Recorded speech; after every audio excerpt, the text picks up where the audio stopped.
Så Danmark. Hverdagshistorier om danskerne. Fra hver en krog af Danmark. Det, der rører os. Og det, der samler os.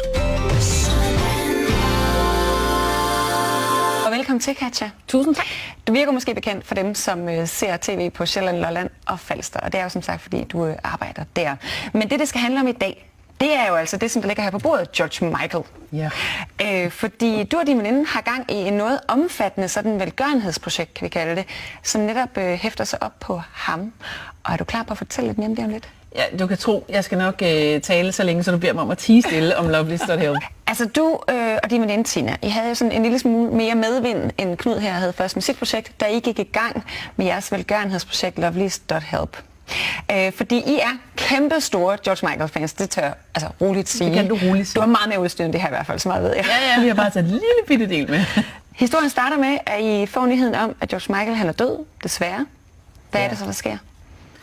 Jamen altså, helt ærligt, jeg sidder derhjemme og tuder i min seng. Altså klokken med midnat. Jeg får tændt for Facebook lige der, hvor nyheden rammer. George Michael dies at 53, og jeg sidder bare og tænker, det kan jo ikke være rigtigt. Og det samme sker for min rigtig gode veninde, Tina.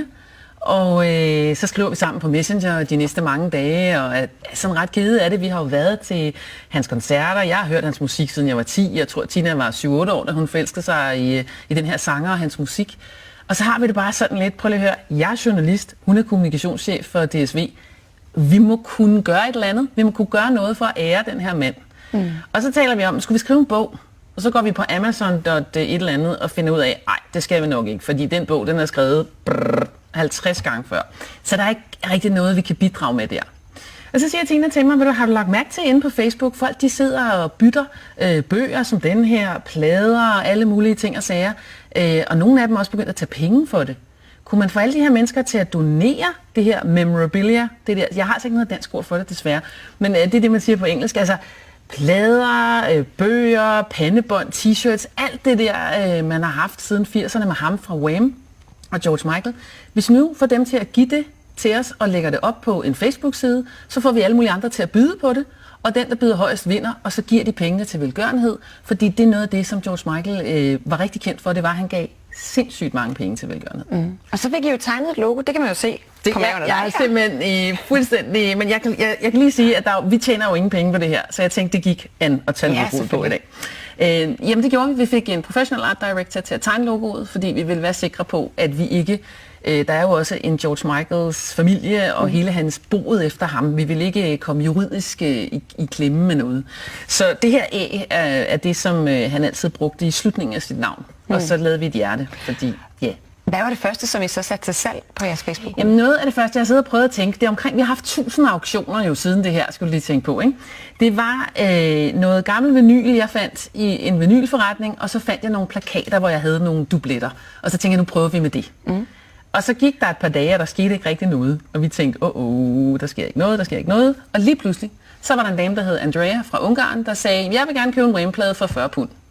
Og så var vi ligesom i gang. Og så gik der 3 uger, så var der trillet 1000 pund ind til velgørenhed, altså 8000 danske kroner. Og så tænkte vi, okay, det her, det kan jo et eller andet.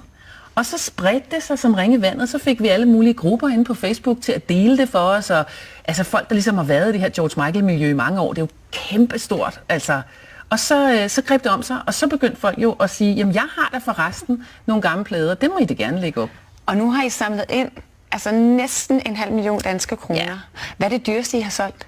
Jamen jeg tror, det dyreste, vi så lige har snakket om det i går, det er faktisk en lille bitte nål. Der er blevet lavet sådan en mindeplade til George Michael på den skole, hvor han gik i folkeskole over i England.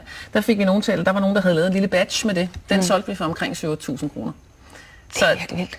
Ja, det er mange penge. Nu er I i dag 5 administratorer på den her side, fordi det har jo grebet om sig. Ja, det må vi sige. Og I mødtes første gang i London for et par uger siden i anledning af George Michaels fødselsdag. Ja, det gjorde vi. Hvem er de andre?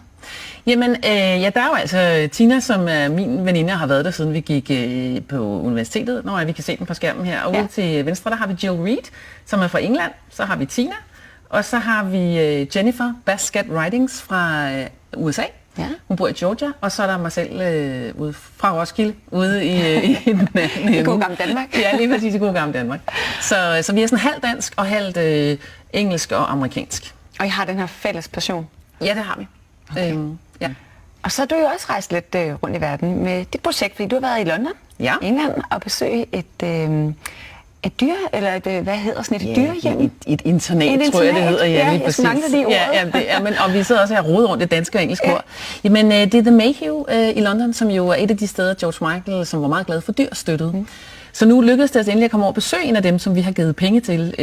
De har 150 katte og 30 hunde, som skal luftes hver dag, og der skal gives mad, der skal gives foder, injektioner, alt muligt, hvad de her dyr nu skal have.